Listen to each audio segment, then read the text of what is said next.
sheeganayo xildhibaano inay yihiin ficilkooduna oo shabaabka u adeego waa arkaysan meesha waxay ka sameeyeen shacabka Soomaaliyeed meel kasta uu joogo waxaan u sheegay in wajiyada aad maanta meeshan ku aragteen oo baarlamaanka fawdo dhexkeen aad si fiican hadda ummadda Soomaaliyeed u barataan xildhibaan Cabdullaahi Goodax Barre oo ka tirsan xildhibaanada baarlamaanka federaalka Soomaaliya ee 10aad ayaa banaanka keenay sir culus oo ku saabsan Mahad Maxamed Salaad oo lagu soo eedeeyay inuu ka tirsan yahay Al-Shabaab waxa uu hoolka dhexdiisa ka cadeynaya in Mahad Maxamed Salaad uu yahay Al-Shabaab isagoo farta ku fiiqayna sheegay in xubno ka tirsan ururka Al-Shabaab ay ku jiraan baarlamaanka arintan oo fajacaya ama ka ku yeebtay shacabka Soomaaliyeed muxuu yahay muuqaalka sirta ah ee la faafiyay haatan baraha internetka dhex wareegaya kaasi oo Mahad Salaad lagu cadeynayo inuu ka tirsan yahay dagaalamayaasha ururka Al-Shabaab iyo hadalkii Fahd Yaasiin uu ku sheegay in Mahad Salaad uu ka tirsan yahay Al-Shabaab oo banaanka yimid iyo cadeymo loo helay dhammaan taageerayaasha wadaniyiinta ah ee Soomaaliyeed muuqaalkan like saara si bulshooyinka Soomaaliyeed uu gaaro loogana digtoonaado Mahad Salaad oo ah shakhsi dhagar u maleeyay kira baarlamaanka iyo sidoo kale dibna ku ah qaranimada Soomaaliya sida uu sheegay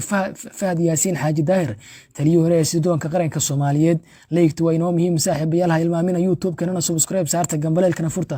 si aad halkan ugala socotaan xogii ugu dambeeyay arrimaha siyaasadda Soomaaliya oo halkan ku lafa gurna mar walba kuma hasanidid aynu ku bilownaa saaxiibayaal xildhibaan Cabdullaahi Goodax Barre oo ka tirsan xildhibaanada baarlamaanka 10aad ee Jamhuuriyadda Federaalka Soomaaliya ayaa banaanka keenay sir culus iyadoo la faafiyay muuqaal sir ah kaasi oo ku saabsan in Mahad Salaad oo farta lagu fiiqayo uu ka tirsan yahay dagaalamayaasha ururka Al-Shabaab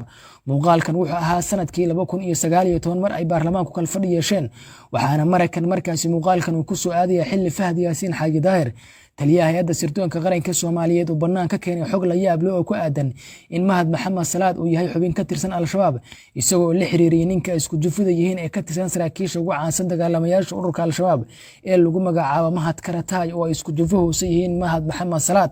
arintan ayaa ah mid aan la beenaysan karin iyadoo Mahad Salaad iyadoo Fahd Yaasiin uu sheegay inuu hayo cadeymo iyo muuqaalo sir ah kuwaas oo ku saabsan Mahad Salaad inuu maleegay dhagaraha halisa shirqoolo dilal iyo qaraxyo ku saabsan markaasina loo goysay shakhsiyaad caan ah iyo sidoo kale dad bulshooyinka Soomaaliyeed ay aad u jeclaayeen hadaba muxuu yahay muuqaalka sirta ah ee la faafiyay maanta ee qabsaday baraha internetka kaasi oo ku saabsan Mahad Salaad oo markaasi qorsheeyay dilal iyo dhagaraha halisa iyo xildhibaanada baarlamaanka oo laftigooda farta ku fiiqayaan iyaga oo sheegaya in Mahad Salaad uu yahay xubin ka tirsan dagaalamayaasha ururka Al-Shabaab taasi oo hoolka dhexdiisa buuq iyo sawaxan ka kicisay iyo muuqaalkan oo qabsaday goob kasta oo markaasi shacabka Soomaaliyeedna ay la fagurayaan waxa uu noqday midkii ugu saameynta badnaa ee sanadkan 2022 in mid kamid ah hay'adaha sirdoonka qaranka Soomaaliyeed gaar ahaan hay'adii ugu weyneed NISA oo ahayd indhaha qarannimada Soomaaliya loo dhiibo xubin weyn oo ka tirsan dagaalamayaasha ururka Al-Shabaab oo soo eedeeyay taliyay hore ee sirdoonka qaranka Soomaaliyeed Fahd Yaasiin Xaaji Daahir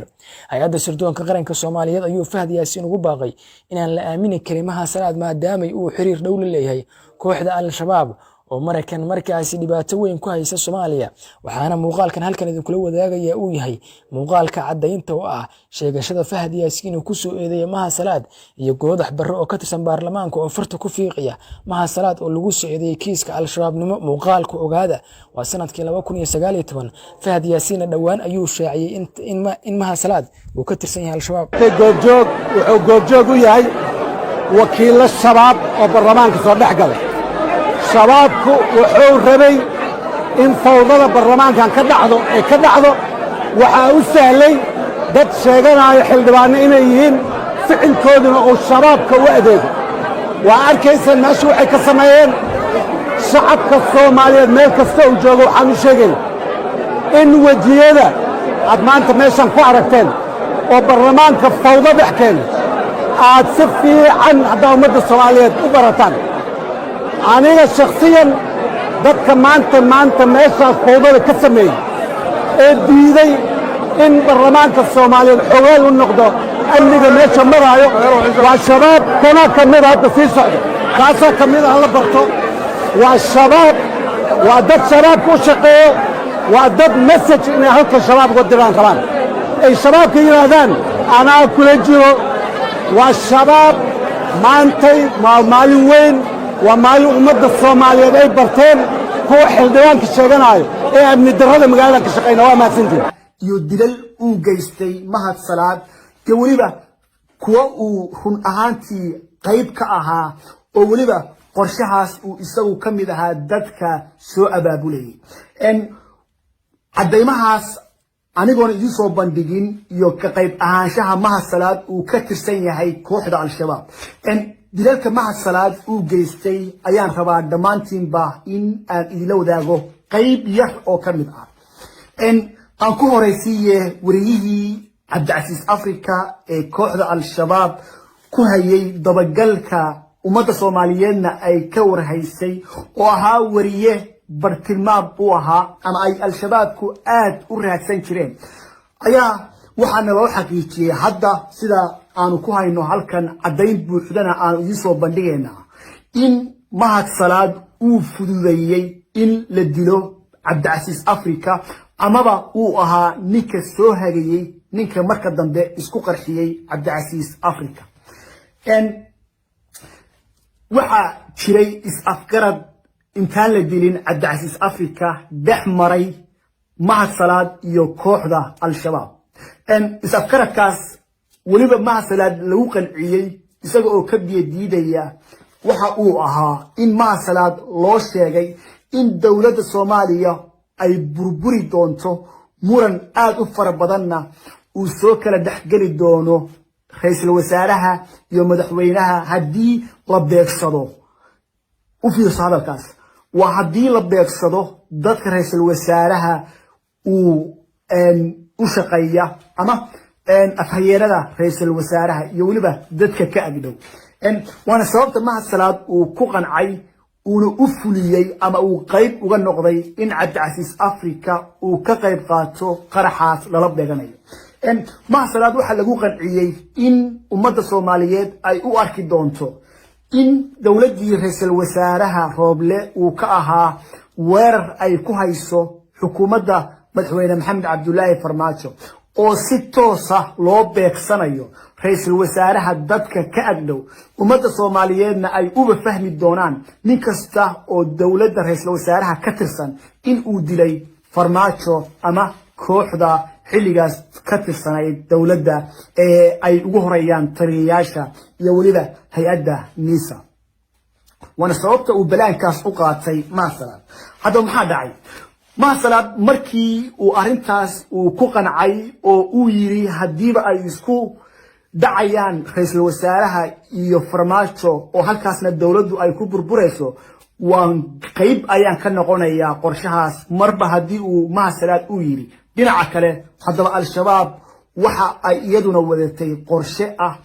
in ninkaas ay beegsadaan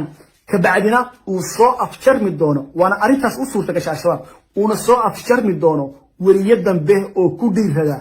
in uu al-shabaab wax ka sheego waana sababta wariyaasha hadda ku sugan magaalada Muqdisho gabi ahaantoodba ay joojiyeen falanqayntii iyo waliba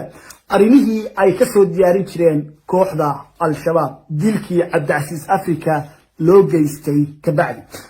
baqdin gelin ayaa loo oran karaa waxa la cabsi gelin lagu sameeyay wariyaashii kooxda al-shabaabna wax ay heshay ninkii ay muddo raadinaysay oo si dib yar ah ay u dishay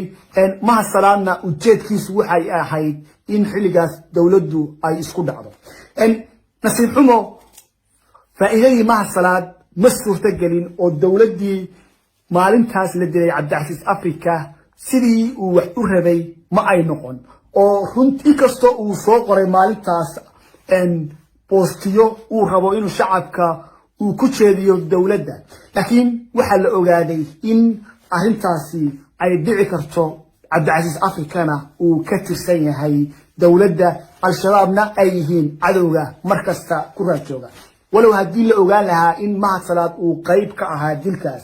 oo uu ka mid ahaa dadka soo geliyay ninka isqarxinaya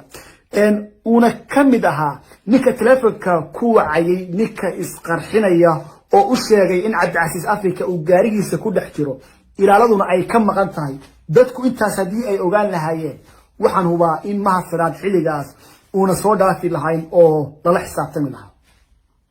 dilka labaad oo uu geystay Mahad Salaad waa dilkii injineer Yarisow qayb ayuu ka